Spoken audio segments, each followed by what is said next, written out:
In this presentation, we will be describing the TAC project known as Gateway 5010. If we take a look at the service located on the right-hand side of this diagram, we'll see a business service labeled Inquire Member Eligibility. This service is the only business service that's a part of the Gateway 5010 project. All of the other services that are noted on this diagram are technical services, and they're used to support the use case of a provider on the other side of the internet using the Inquire Member Eligibility MITA Business Service in a HIPAA compliant manner from their practice location.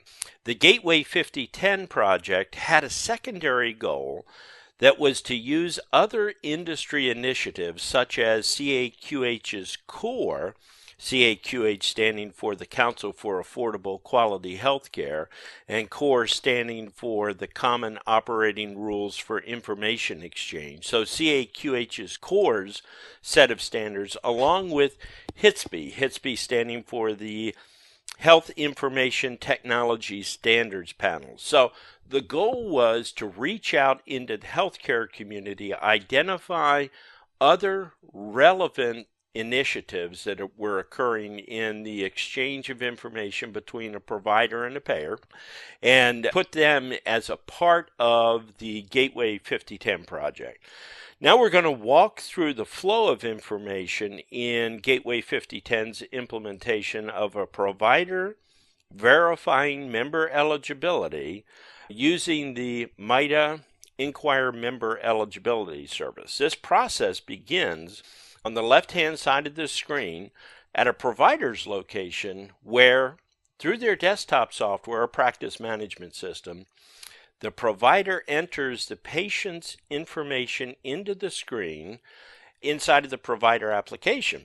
The provider software then converts that patient information into a HIPAA-compliant 270 transaction and uses the CAQH CORE connectivity standard to transmit that 270 request across a secure connection on the internet to a waiting MITA technical service labeled as the CORE connectivity service. As the first step in this process, the MITA technical service for CORE connectivity must ensure that the individual sending the request can be authenticated. In other words, ensuring that they are who they say they are. Consistent with the CORE rules, this can be accomplished based on username and password combination or a digital certificate included in the message sent from the provider. The MITA CORE connectivity service can process either the username password combination or the digital certificate. The CORE connectivity service will call another MITA technical service for authentication. The authentication service will look up in the identity management system to determine if that user is known to the system and return the results of that lookup to the CORE connectivity service. If the user is known to the system, then the transaction will proceed.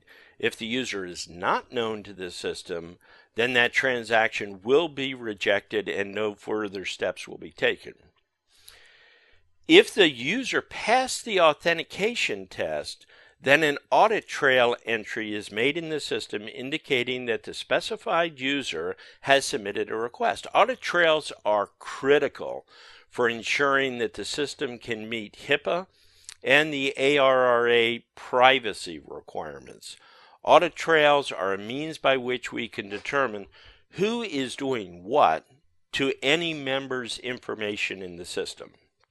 Once the audit trail information has been written to the log, the CORE connectivity service calls the authorization service to determine if the requesting user is authorized to perform the functions they are requesting. The incoming request to the CORE connectivity service has several components, including the username, password for authentication purposes, and metadata indicating what the request is for.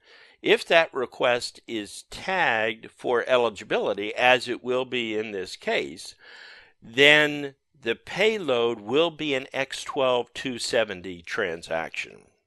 The authorization service now determines if that particular user who is submitting the request is permitted to perform the requested function, in this case, an eligibility inquiry. If this user has permission to inquire on member eligibility, then the next technical service will be called. If this user does not have permission, then the request is rejected. As stated above, the incoming message from the provider needs to be a HIPAA and core compliant payload. This means that the incoming payload will be in HIPAA compliant X12270 format. The Mighty Business service, on the other hand, Inquire Member Eligibility, has established that its inputs and outputs are going to be formatted as XML documents. For this reason, there needs to be a technical service that transforms the X12 payload that was submitted by the provider into an HL7 information architecture aligned Inquire Member Eligibility Mighty Business service. And the trigger needs to be formatted in that specified XML document format. Therefore, we need an adapter, and this adapter is intelligent enough to understand the request in the payload, an X12270. Because it can understand the 270, the adapter can do an additional level of authorization, specifically determining if the member that is being inquired on can be inquired on from the person who is submitting the request. The adapter can then call the authorization service to determine if this user can inquire on this particular member. If the authorization determines that the operation is allowed, the process continues. And if it is not allowed, then the request is rejected. The audit trail entry is made by calling the audit trail service, and the conversion of the X12 to XML required by the member eligibility is completed. So at this point, we have a information architecture compliant XML message to be forwarded to the Inquire Member Eligibility service.